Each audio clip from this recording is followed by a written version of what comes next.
நம்ம கடந்த நாட்களில் நான் எதை பற்றி சொல்லிக்கொண்டே வந்தேன் ஞாபகம் இருக்குதா? இயேசுவை பின்பற்றி இயேசுவோடு உள்ள ஆவிக்குரிய அனுபவங்கள், ரட்சிக்கப்படுவது, பரிசுத்தாவினால் வழிநடத்தப்படுகிற ஒரு அனுபவம், அப்புறம் சீஷர்களாய் மாறுவது, அதை பற்றி தான் ரொம்ப தியானித்து கொண்டே வருகிறோம். சீஷர்கள் என்றால் யார்? நம்ம கிறிஸ்தவர்கள் என்று சொல்லக்கூடாது, இயேசுவின் சீஷன் என்று சொல்ல வேண்டும். நான் விசுவாசின்னு சொல்லக்கூடாது, இனிமேல் நான் இயேசுவை பின்பற்றுகிற சீஷன், I am a disciple of Jesus என்று சொல்ல வேண்டும். அப்படிதான் நம்ம அப்போஸ்தலர் நடபடிகளிலே பார்க்கிறோம். சீஷன், சீஷி என்று எல்லாருமே அழைக்கப்படுகிறார்கள். அதே மாதிரி நாமும் இந்த மாதிரி அர்ப்பணிப்புக்குள்ளே வர வேண்டும். சீஷர்கள் என்றால் தன்னைத்தான் வெறுத்து சிலுவை எடுத்துக்கொண்டு இயேசுவை பின்பற்றுகிறவர்கள். எதை செய்தாலும் இயேசு நடந்தபடி நடக்க வேண்டும், இயேசு செய்கிறபடி செய்ய வேண்டும். அவங்க தான் சீஷர்கள். இயேசுவின் அடிச்சுவட்டிலே நடக்கிறவர்கள், அவர் வாழ்ந்தபடி வாழுகிறவர்கள். அப்படி தான் நம்ம அழைக்கப்பட்டிருக்கிறோம். அநேகர் நம்ம அதை மறந்து விட்டோம். இந்த நாட்கள் ஆவியானவர் அதை திரும்ப ஞாபகப்படுத்தி அதுக்குள்ளே நம்மை நடத்துகிறார். அப்போ இயேசுவை பின்பற்றி நடப்பதென்றால் என்ன காரியம்? இயேசுவை போல நம்ம வாழ வேண்டும். Like Jesus. அவரை போல அன்புள்ளவளாக இருக்கணும், அவரை போல பரிசுத்தமுள்ளவளாக இருக்கணும், அவரை போல குற்றமற்றவளாக இருக்கணும், அவரை போல மன்னிக்கிற சுபாவம் உள்ளவளாக இருக்கணும், அவரை போல சார்ந்த குணமுள்ளவளாக இருக்கணும், அவரை போல தாழ்மை உள்ளவளாக இருக்கணும். இதெல்லாம் இயேசுடைய சுபாவங்களை வேதம் சொல்லுகிறது. அதை ஒவ்வொன்றாக தியானித்து கொண்டே வருகிறோம். அதே மாதிரி வாழ நம்ம அர்ப்பணித்து ஜெபிக்க ஆவியானவர் நம்ம இயேசுவை போல மறுரூபப்படுத்தி கொண்டே வருகிறார். அதற்காக ஆண்டவருக்கு ஸ்தோத்திரம். நம்ம இதுவரைக்கும் 10 காரியம் இயேசுவின் சுபாவங்களை தியானித்திருக்கிறோம். இயேசுடைய குணங்களை நம்ம தியானித்திருக்கிறோம். இன்றைக்கு ஒரு காரியம் தியானிக்க போகிற 11வது இயேசு கிறிஸ்துவிடத்தில் காணப்பட்ட விசேஷமான ஒரு காரியம். பரிசுத்த லூக்கா எழுதின சுவிசேஷம் 4ஆம் அதிகாரம் 22வது வசனம். எல்லாரும் இயேசுவுக்கு நற்சாட்சி கொடுத்து இயேசுவனுடைய வாயிலிருந்து புறப்பட்ட கிருபையுள்ள வார்த்தைகளை குறித்து ஆச்சரியப்பட்டு என்று வேதம் சொல்லுகிறது. இயேசுடைய வார்த்தைகளை குறித்து ஆச்சரியப்பட்டாங்க. அவர் என்ன பேசினார்? அப்படி கிருபை உள்ள வார்த்தைகளை பேசினார் என்பதாக வேதம் சாட்சி கொடுக்கிறாரு. எல்லாரும் அவரை குறித்து சாட்சி கொடுத்தாங்களாம். அவருடைய பிரசங்கத்தை கேட்ட எல்லாருமே இவர் கிருபையுள்ள வார்த்தைகளை பேசுகிறார் என்று அந்த வார்த்தையினாலே ஆசீர்வதிக்கப்பட்டு சந்தோஷமாக சாட்சி கொடுத்தார்கள். அது ரொம்ப முக்கியம். அவர் பேசின வார்த்தைகளை குறித்து கிருபையுள்ள வார்த்தைகளை அவர் பேசுகிறார் என்று சாட்சி கொடுத்தாங்க. அப்போது நாம் ஊழியர்களாக இருந்தாலும் சரி, அவரை பின்பற்றுகிற சீஷர்களாக இருந்தாலும் நாம் கிருபை உள்ள வார்த்தைகளை பேசணும். இயேசுவை போல நம்ம பேசணும். ஆண்டவரை உம்மை போல பேசுகிற அந்த சுபாவம், குணம் எனக்கு வேண்டும் என்று நம்ம கேட்கணும். இயேசு கிறிஸ்து கிருபை பொருந்தின வார்த்தைகளை பேசினார் என்று வேதம் சொல்லுதில்லை. அவர் என்ன வார்த்தைகள் பேசினார்? அவருடைய வார்த்தைகளை கேட்க ஜனங்கள் திசையிலிருந்து கூடி வந்தாங்க. நீங்கள் பார்த்தா அவருடைய பிரசங்கத்தை கேட்க ஜனங்கள் திரளாய் கூடி வந்தாங்க. ஒருவர் காலை ஒருவர் மிதிக்கத்தக்க அளவு கூடி வந்தாங்க. ஏன்னா அவருடைய வாயிலிருந்து புறப்பட்ட வார்த்தைகள் கிருபையுள்ள வார்த்தைகள். அது ஜனங்களுக்கு ஆறுதலை கொண்டு வந்தது. அவங்களுடைய ஜனங்களுக்கு சுகத்தை கொடுத்தது, ஜனங்களுக்கு ஒரு புது பலனை கொடுத்தது, ஜனங்களுடைய கவலைகளை மாற்றினது. அந்த மாதிரி கிருபை பொருந்தின வார்த்தைகள், ஜனங்களுக்கு நன்மை செய்கிற வார்த்தைகள். அதனால தான் அவர் வாயிலிருந்து புறப்படுகிற வார்த்தைகளை கேட்க அவர் ஜெபாலயத்துக்கு போனால் அங்கே கூட்டம், கடற்கரைக்கு போனால் அங்கே கூட்டம், இயேசு கிறிஸ்து ஒரு வனாந்தரத்தில் கூடினால் அங்கே கூட்டம். அவர் எங்கே போனாலும் ஜனங்க கூடி வந்து அவர் என்ன பேசுவார் என்று கேட்க ஆவலோடு காத்திருந்தாங்க. ஏனென்றால் அவருடைய வாயிலிருந்து புறப்பட்ட வார்த்தைகள் கிருபை பொருந்தின வார்த்தைகள். எப்படி அவ்வளவு ஜனங்கள் தாகத்தோடு அவருடைய பிரசங்கத்தை கேட்க வந்தாங்க? அது இயேசுடைய வாயிலிருந்து புறப்படுகிற வார்த்தைகளை கவனித்தாங்க அப்படின்னு சொன்னால், மார்க் 6ஆம் அதிகாரம் 34ஆம் வசனத்தில் வாசிக்கும்போது இயேசு கிறிஸ்து மனது உருகி அவர்களுக்கு உபதேசிக்க தொடங்கினார் என்று வேறு சொல்லுகிறார். அப்போ இயேசு ஜனங்களோடு பேசும்போது எனக்கு பேச்சு திறமை இருக்குது, அடுக்கு மொழியில் நான் பேசிடுவேன், பேசக்கூடிய ஞானெல்லாம் எனக்கு இருக்குது, எனக்கு அந்த வசனம் தெரியும், இந்த வசனம் தெரியும், அந்த வசனத்தை பார், இந்த வசனத்தை பார், அப்படிலாம் பெருமையாக அவர் பேசவில்லை. அடுக்க மொழியிலெல்லாம் அவர் பேசவில்லை. சாதாரணமாக எளிமையாக மக்கள் புரிந்து கொள்ளுகிற வண்ணமாகத்தான் இயேசு சாதாரணமாக அவர் பேசினார். அவருடைய பேச்சில் அப்படி என்ன அவ்வளோ காரியம் இருந்ததென்றால், அவர் மனது உருகி பேசினார். ஜனங்களை பார்த்து, ஐயோ இந்த ஜனங்க பாவம், மெய்ப்பெண்ணல்லாத ஆடு போல் இருக்கிறாங்க, அவங்களுக்கு தேவாலயம் இருக்குது, ஆசாரியர்கள் இருக்கிறாங்க, பலி செலுத்துதல் இருக்குது, எல்லாம் இருக்குது, வேதம் இருக்குது, ஆனால் நிம்மதி இல்லை, சமாதானம் இல்லை, ஆறுதல் இல்லை, எதிர்காலத்தை கொத்த நம்பிக்கை இல்லை, ஜனங்க சோர்ந்து போய் இருக்கிறாங்க. அவங்கள பார்த்து அவர் மனது உருகினார். அதனால் அவருடைய வாயிலிருந்து கிருபை பொருந்தின வார்த்தைகள் வெளிப்பட்டது. அதனால தான் அவருடைய பிரசங்கத்தை கேட்கவே ஜனங்கள் திரளாய் கூடி வந்தாங்க. அதே மாதிரி நாங்கள் ஒரு பிரசங்கியாராக இருக்கலாம், போதகராக இருக்கலாம், சபையில் பிரசங்கிக்கலாம், சுவிசேஷகராக இருக்கலாம். உங்களுடைய வாயிலிருந்து புறப்படுகிற வார்த்தை கிருபை உள்ளதாக இருக்கணும், ஜனங்களுக்குள்ளே ஆறுதலையும் ஜீவனை கொண்டு வருகிறதா இருக்கணும். இயேசுவை போல நம்ம பேசணும். அப்படி தான் ஆண்டவர், உம்மை போல நான் பிரசங்கம் பண்ண எனக்கு கிருபை தாங்க, உம்மை போல கிருபை பொருந்தின வார்த்தைகளை பேச கிருபை தாங்க, உம்மை போல ஜனங்களை உயிர்ப்பிக்கிற, அவங்களுக்கு சுகத்தையும் ஆறுதலையும் கொடுக்கிற வார்த்தைகளை பேச கிருபை தாங்க. அதான் அந்த கிருபை உள்ள வார்த்தைகள். எல்லா காரியத்திலும் இயேசுவை போல கிருபை பொருந்தின வார்த்தைகள் நம்ம பேசணும். ஆண்டவரே நான் கிருபை உள்ள வார்த்தைகளை பேசணும், அந்த நாவை நீங்கள் பொறுப்படுத்தி கொள்ளுங்க அப்படின்னு ஜெபிக்கணும்.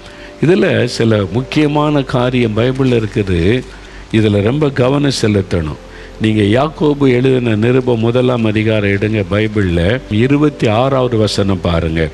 உங்களில் ஒருவன் தன் நாவை அடக்காமல், இஷ்டப்படி பேசுகிறாரு, தன் இருதயத்தை வஞ்சித்து, நாவை அடக்காமல் நீ பேசுனீங்கன்னா உங்கள் இருதயத்தில் நீங்கள் வஞ்சிக்கப்பட்டு போயிட்டீங்கன்னு அர்த்தம். ஏன்னா சகோதரன் மீது குற்றம் சாட்டுகிற பிசாசு உங்களை வஞ்சித்துட்டான் அப்படின்னு அர்த்தம். நீங்கள் அந்த ஒரு காரியத்தில் வஞ்சிக்கப்பட்டு இருக்கிறீங்க அப்படின்னு அர்த்தம். அப்போ தன் இருதயத்தை வஞ்சித்து தன்னை தேவ பக்தி உள்ளவன் என்று எண்ணினால் அவனுடைய தேவ பக்தி வீணாக இருக்கும். வெயின், அது வீணான பக்தி, அது மெய்யான பக்தி அல்ல. உன் நாவை நீ அடக்கணும், உன் நாவில் கண்டதையும் பேசக்கூடாது. அதுதான் வசனம் சொல்லுகிற காரியம். இப்போ நாவை அடக்க வேண்டும் என்று வேதம் சொல்லுது. இந்த யாக்கோபை நல்லா பாருங்கள், இந்த நாவை அடக்காமல் நான் ரொம்ப பக்தியாக இருக்கிறேன், நீ உருண்டு பரண்டு சாமி கும்பிட்டாலும் உன் நாவை அடக்கலைன்னா இது வெளிவேஷம், உன் தேவ பக்தி வீண். அப்படி தான் வசனம் சொல்லுகிறாரு.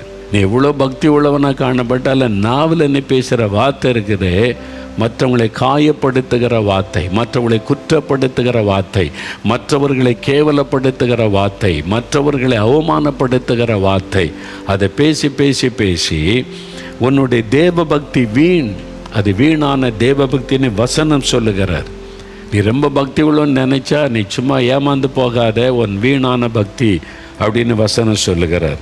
இப்போது 3ஆம் அதிகாரம், யாக்கோபு 3ஆம் அதிகாரத்தில் 3ஆம் வசனம் முதல் பாருங்கள், குதிரைகள் நமக்கு கீழ்ப்படியும்படிக்கு அவைகளின் வாய்களில் கடிவாளம் போட்டு அவைகளுடைய முழு சரீரத்தையும் திருப்பி நடத்துகிறோம். கப்பல்களையும் பாருங்கள், அவைகள் மகா பெரியவர்களாக இருந்தாலும் கடும் காற்றுகளால் அடிபட்டாலும் அவைகளை நடத்துகிறவன் போகும்படி யோசிக்கிற இடம் எதுவோ அவ்விடத்திற்கு நேராக மிகவும் சிறிதான சுக்கானாலே திருப்பப்படும். அப்படியே நாவும் சிறிய அவயவமாக இருந்தும் பெருமையானவைகளை பேசும். பாருங்கள், சிறிய நெருப்பு எவ்வளவு பெரிய காட்டை கொளுத்து விடுகிறது. நாவும் நெருப்பு தான், அது அநீதி நிறைந்த உலகம்.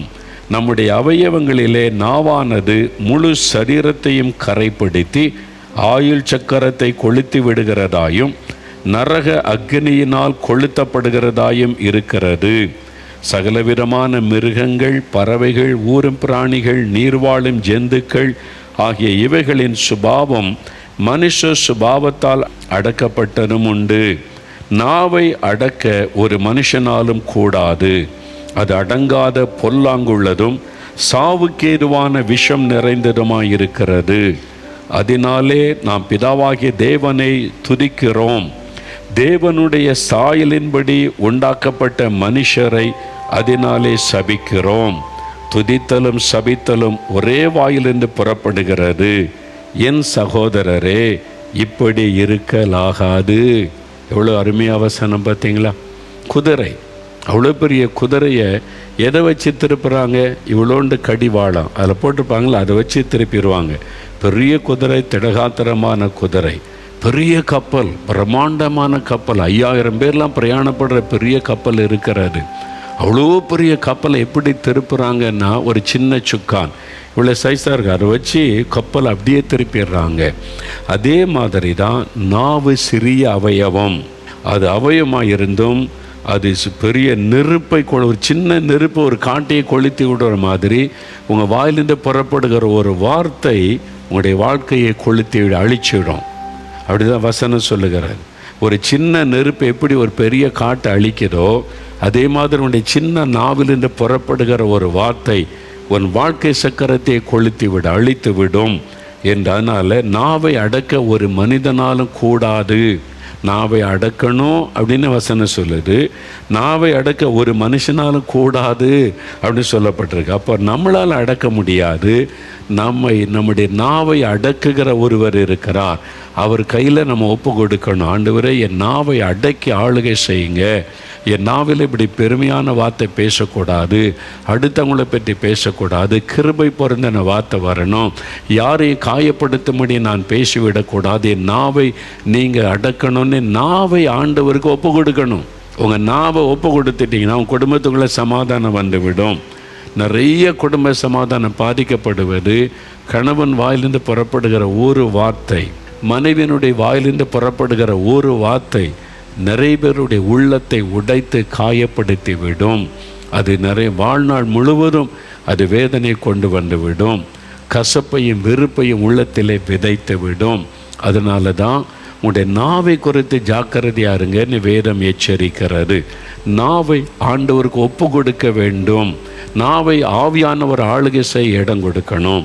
நீங்கள் பாருங்களேன், இயேசு கிறிஸ்து 3.5 ஆண்டு காலம் எவ்வளவோ பேசினார். அவரை பரியாசம் பண்ணுறாங்க, கேலி பண்ணுறாங்க, கேள்வி கேட்குறாங்க, எல்லாத்துக்கும் பதில் சொன்னார்.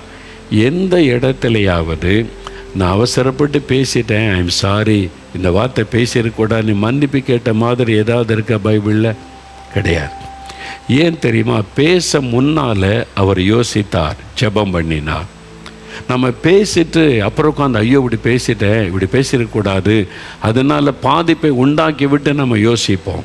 அதனால் தயவு செய்து உங்களுடைய வாயில் இந்த வார்த்தை வர முன்னால் நீங்கள் அது எந்த வார்த்தை எப்படிப்பட்டதுன்னு யோசித்து ஜெபம் பண்ணி இந்த வார்த்தை பேசலாமா சொல்லலாமான்னு பேசணும்.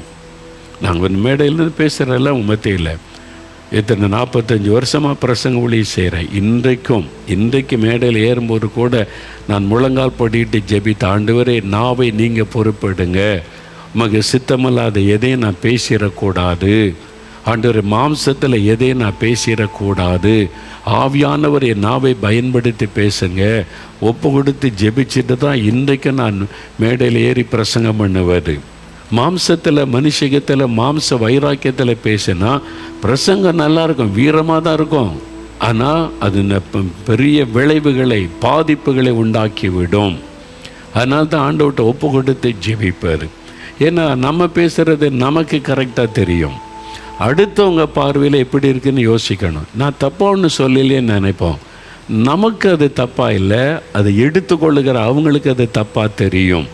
அப்போ பேசுறதுக்கு முன்னால் நம்ம என்ன யோசிக்கணும், நம்ம இந்த வார்த்தையை சொல்கிறோமே அவங்க அதை எப்படி புரிந்து கொள்ளுவாங்க, அந்த வார்த்தையை அவங்க எப்படி எடுத்துக்கொள்ளுவாங்க, அது அவங்களுக்கு பாதிப்பை உண்டாக்குமா, நான் நினைக்கிற மாதிரி சரியாக எடுத்துக்கொள்ளுவாங்களா, இதெல்லாம் யோசித்து ஜெபம் பண்ணி பேசணும். அப்போ தான் அது பாதிப்பை உண்டாக்காது. நம்ம என்ன சொல்ல, நான் கரெக்டாக தான் பேசுகிறேன், நான் பேசலன்னு தப்பு, கரெக்ட் தானே, கரெக்டு தான், அது உலகத்தின் பார்வையில் கரெக்டு, ஆவிக்குறை நிலைமையில தவறு. அப்படி நம்ம பேசக்கூடாது. உங்கள் வாயில் இந்த வார்த்தை வரக்கூடாது. பல சமயம் நான் பேசிட்டு ஆண்டவர்கிட்ட போய் அழுது மன்னிப்பு கேட்டிருக்கேன். ஆண்டவரே, இந்த இடத்துல அப்படி பேசிடக்கூடாது, நான் பேசிட்டேனே, உம்மை துக்கப்படுத்திட்டேனே, அவங்கள காயப்படுத்திட்டேனே. ஆண்டவர்கிட்ட அழுது நான் ஜெபம் பண்ணி மன்னிப்பு கேட்டிருக்கிறேன். அப்போது ஆண்டவர் சொன்னது, பேசுகிறதுக்கு பொறுமையாரு, அவசரப்பட்டு பேசாதங்க, ஒரு காரியத்தை உள்வாங்கி நிதானமாக ஜெபம் பண்ணி அதன் பிறகு பேசுங்க. இயேசு கிறிஸ்து எந்த இடத்துல அவசரப்பட்டு பேசவே இல்லை. அவருடைய வார்த்தையிலே குற்றம் கண்டுபிடிக்கிறதுக்கு ஒரு கூட்டம் வந்துக்கிட்டே இருந்தாங்க. ஒரு விபச்சார ஸ்திரியை கொண்டு வந்து நிறுத்தி, மோசே நியாயப்பிரமாணத்தில் இருக்கு, விபச்சாரம் செய்கிற பெண்ணை கல்லெறிந்து கொல்லணும், அதனால் இவன் மேலே கல்லெறியணும், இப்போ நீங்கள் என்ன சொல்கிறீங்க அப்படின்னு கேட்குறாங்க. அவங்கெல்லாம் வேத பரிசையெல்லாம் இருக்கிறாங்க, பைபிளை வச்சுருக்கிறாங்க. உனக்கு வசனம் தெரியல, நீ இப்போ அதன்படி செஞ்சிட வேண்டியதானே. இயேசு கிறிஸ்துகிட்ட ஏன் கூட்டிகிட்டு வந்த? அவரை குற்றப்படுத்தணும், அவருடைய பேச்சில் நம்ம குற்றப்படுத்திடணும், ஏதாவது ஒன்று அவசரப்பட்டு பேச வச்சு அதில் அவர் குற்றப்படுத்திடணும்னு சொல்லி திரும்ப திரும்ப கேட்குறாங்க. இயேசு அமைதியாகவே இருக்கிறார், எழுதிக்கிட்டே இருக்கிறார் அமைதியாக.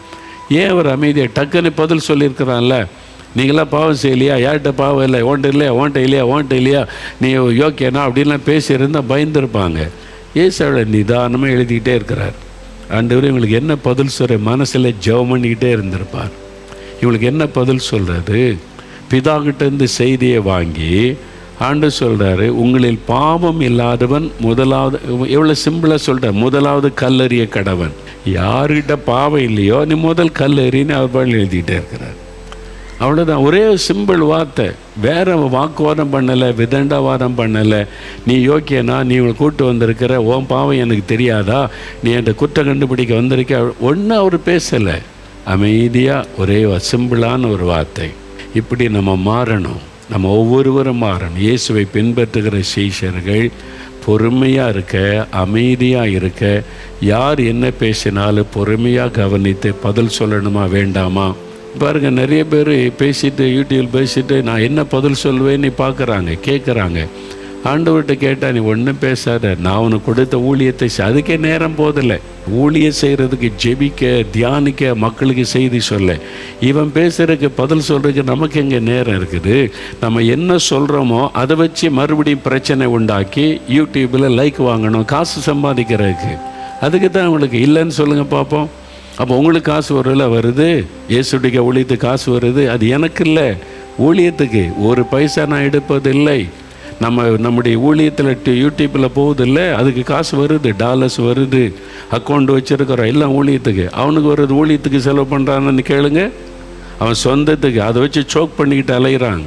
அவன் பேசி பேசி அடுத்தவங்களை திட்டி திட்டி திட்டி காசு சம்பாதிச்சு அதை வச்சுட்டு ஜாலியாக அலைகிறாங்க. நமக்கு வர்ற காசு முழுதும் ஊழியத்துக்கு 5 பைசா நான் எடுப்பதில்லை, அக்கௌண்ட்டில் போகுது, எல்லாமே அக்கௌண்ட்டில் இருக்குது. சுவிசேஷத்தை அறிவிக்க பயன்படுத்துகிறோம். அவங்கள்ட்ட கேட்டு பாருங்கள், உனக்கு வரக்கூடிய பணத்தை எதுக்கு செலவு பண்ணுன்னு கேளுங்க. அவங்க சொந்த செலவுக்கு பயன்படுத்துகிறாங்க. அதை வச்சுட்டு அடுத்தவங்களை திட்டி திட்டி பணம் சம்பாதிப்பார். எவ்வளோ கேவலமான அசிங்கமான கருது, பிசாசனுடைய ஊழியம். ஆண்டவர் சொன்னார், பிசாசுக்கெல்லாம் பதில் சொல்லாத, பிசாசை தான் குறை சொல்லுகிறவன், அவனுக்கு பதிலே சொல்லாத, நான் உன்னை நடத்துக்கிட்டு போய்கிட்டே இரு. அதுக்கே நமக்கு டைம் இல்லைல்ல, ஜெபிக்கிறதுக்கு நேரம் போதில்லை, பிரசங்கத்துக்கு ஆயத்தப்பட நேரம் போதில்லை. அவ்வளோ ஊழிய கத்தை நமக்கு வச்சிருக்கிறார். ஊழியமே இல்லாதவங்க தான் வெட்டியாக உட்காந்து அடுத்த ஆளை பற்றி பேசிக்கிட்டு இருப்பான். ஏன்னா அவனுக்கு வேறு ஊழியமே கிடையாது, அடுத்த ஆளை திட்டிக்கிட்டே இருப்பான். அதுதான் பிசாசனுடைய வேலை. ரெண்டுக்குள்ள வித்தியாசத்தை நீங்களே புரிந்து கொள்ளுங்க. கர்த்தருடைய பிள்ளைகளுக்கு தெரியும். அதனால் மோகன்லாஸ் எப்படிப்பட்டவர்னு தெரியும், அவங்க எப்படிப்பட்டவர்னு தெரியும். அதனால் அதை பற்றி நாம் கண்டு கொள்வதில்லை. ஆனால் நாம் ஆண்டவரை பின்பற்றுகிற நாம் இயேசுவை போல கிருபை பொருந்தின வார்த்தைகளை பேசணும். வீட்டில் கூட பிள்ளைகள் எக்ஸாமில் தோத்துட்டாங்களா, புத்தி இருக்கா, அறிவு இருக்கிறா, முட்டாள் அப்படிலாம் பேசக்கூடாது. ஓகே, பரவாயில்ல, அடுத்த முறை நீ ஜெயிச்சிருவ, நீ சோர்ந்து போகாத, உனக்காக நான் ஜெபிக்கிற, அப்பா ஜெபிக்கிற, அம்மா ஜெபிக்கிற, சோர்ந்து போகாமல் படி. கிருபை உள்ள வார்த்தைகளை பேசுங்க. குற்றம் சொல்லி நீலாம் உருப்படுவியா, உன்னை பற்றி தெரியும், நீ இப்படி ஊர் சுற்றிக்கிட்டு இருக்க, நீ ஜெயிக்க மாட்ட, தயவுசெய்து அப்படியெல்லாம் பேசாதங்க. அன்பாக பேசுங்க. பாசிட்டிவான வார்த்தைகளை பிள்ளைகளுக்கு சொல்லுங்கள். கணவராகட்டும் மனைவி ஆகட்டும் பாசிட்டிவான வார்த்தை. எதுக்கு கவலைப்படணும், எதுக்கு துக்கப்படணும், ஆண்டவர் இருக்கிறார், பார்த்து கொள்ளுவார். தைரியமாக படிங்க, உற்சாகமாக இருங்க. குறையே இருந்தாலும் அந்த ஆண்டவர் மன்னிப்பார். அவர் மன்னிக்கிற ஆண்டவர், மன்னிச்சிருவார். இனி அதெல்லாம் மறந்துட்டு ஒரு புதிய வாழ்க்கை ஆரம்பி. கிருபை உள்ள வார்த்தைகளை பேசுங்க. எதுக்கு நீங்கள் குற்றப்படுத்தி மற்றவங்களை வேதனைப்படுத்தி? தயவுசெய்து இயேசுவை பின்பற்ற பழகி கொள்ளணும். நம்முடைய நாவை ஆண்டவருக்கு ஒப்பு கொடுக்கணும். ஆண்டவரே, என் நாவை உமக்கு ஒப்பு கொடுக்குறேன். அதனால தான் நீங்கள் பாருங்கள், அப்போஸ்தலர் 2ஆம் அதிகாரத்தில் ஆவியானவர் இறங்கின உடனே முதலாவது அவர் எதை பிடிச்சார் தெரியுமா? நாவை பிடித்தார். ஆவியானவர் முதலாவது நாவை பிடித்து திருப்பினார். நீ கர்த்தரோடு பேசு, அந்நிய பாஷையில் தேவனோடு பேசுகிறான். நீ மனுஷரோடு பேசாத, அதிக நேரம் கர்த்தரோடு பேசு. நாவை தேவன் திருப்பி தேவனோடு பேச வைத்தார். அதுதான் ஆவியானவர் அபிஷேகம் வரும்போது நடக்கிற முக்கியமான காரியம். ஆவியானவர் நம்முடைய நாக்கை அவர் ஆட்கொண்டு பிதாவோடு பேச வைப்பார். அப்போ நம்முடைய வாழ்க்கை சுபாவம் மாறும். அந்நிய பாஷையில் பேச பேச பேச நம்முடைய குணங்கள் சுபாவங்கள் எல்லாம் மாறிவிடும். அதனால் மனுஷரோடு அதிகம் பேசாது. சுற்றில இருக்க ஆள்கிட்ட பேசினா பொல்லாத இல்லாத சொல்லிக் கொடுப்பான். அவன் கைத்தட்டன்னு இல்லை, அதுக்காக வேணுக்குன்னு சொல்லி கொடுப்பான். நீங்கள் அதுக்கு இன்ட்ரெஸ்டே காட்டாதுங்க, அதுக்கே இடம் கொடுக்க. கர்த்தர் என்ன சொல்கிறான்னு கவனிங்க. சுற்றில இருக்கிற ஆள் என்ன செய்தி சொல்கிறான்னு கவனித்து பேசாதங்க. கர்த்தர் என்ன சொல்கிறாரு அப்படின்னு கவனித்து அவரோட பேசுங்க. ஆண்டவரே, இதை நான் சொல்லாமா பேசலாமா? அந்நிய பாஷையில் பேசி அவரிடத்துலேருந்து செய்தி வாங்கி அதை பேசணும். அதான் கிருபை பொறிந்த வார்த்தை. இயேசுவை போல நான் பேசணும். ஆண்டவரே, கிருபை உள்ள வார்த்தைகளை பேசணும். ஊழியக்காரங்க மட்டும் இல்லை, வீட்டில் இருக்கிற கணவன் மனைவி பிள்ளைகள் எல்லாருமே அது மாதிரி கேளுங்க. ஆண்டவரே, என் நாவை நீங்கள் அடக்கி ஆளுகை செய்யணும். 141 சங்கீதம் 3ஆம் வசனத்தில் என்னுடைய வாய்க்கு காவல் வையும். ரொம்ப அருமையான ஜெபம். வாய்க்கு காவல் வைக்க சொல்லணும். ஆண்டவரே, நான் வீணானதை பேசக்கூடாது, அடுத்தவங்களை பற்றி பேசக்கூடாது, யாரையும் காயப்படுத்தும்படி பேசக்கூடாது, எரிச்சல் கோபத்தோடு பேசி மற்றவங்களை துக்கப்படுத்தக்கூடாது. நான் அன்பாக பேசணும், கனிவாக பேசணும், கிருபையுள்ள வார்த்தைகளை பேசணும், சோர்ந்திருக்கிறவர்களை பலப்படுத்துகிற வார்த்தை பேசணும். கேளுங்க, நம்முடைய நாவை ஒப்பு கொடுக்குறீங்களா? இப்போ ஒப்பு கொடுக்குறீங்களா? ஒரு நிமிஷம் அப்படியே வலதுகரம் வைத்துங்க. எல்லாரும் வலதுகரம் வைத்துங்க. ஆண்டவரே, என்னோடு இன்றைக்கி பேசி இருக்கிறீங்க, என் நாவை உமக்கு ஒப்பு கொடுக்குறேன்னு சொல்லுங்கள். என் நாவை ஒப்பு கொடுக்குறேன். என் நாவுக்கு நீங்கள் காவல் வைங்க. நான் அனாவசியமாக பேசக்கூடாது, அடுத்தவங்களை பற்றி பேசக்கூடாது, யாரையும் நியாயம் திருக்கக்கூடாது. ஆண்டவரை, யாரையும் காயப்படுத்தக்கூடாது. ஆண்டவரை, கிருபை உள்ள வார்த்தை பேசணும், அன்பாக நான் பேசணும், கனிவாக நான் பேசணும், சாந்தமாக நான் பேசணும். என் நாவை நீங்கள் ஆட்கொள்ளுங்க.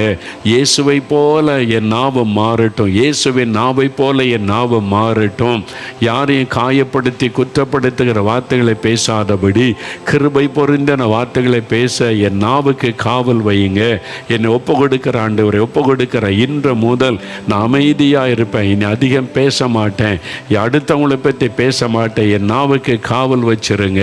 என்னை ஒப்பு கொடுக்கிறேன். ஆண்டவரே, யார் யார் அப்படி ஒப்பு கொடுத்து ஜெபிக்கிறாங்களோ, இந்த சகோதரி, இந்த சகோதரன், இந்த வாலிபன், வாலிப மகள், பிள்ளைகள் எல்லாருடைய நாவையும் நீர் ஆட்கொள்ளுவீராக. பரிசுத்தாவினால் நிரப்பி அந்நிய பாஷையில் கர்த்தரோட பேச அவளுக்கு கிருபை கொடுப்பீராக.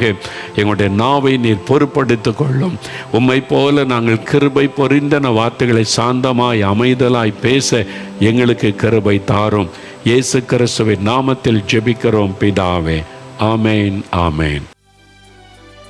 For further details and prayer support, contact Jesus Redeems Ministries, Nalumavudi, Thoothukudi District, 628-211. Our phone number 04639 353535.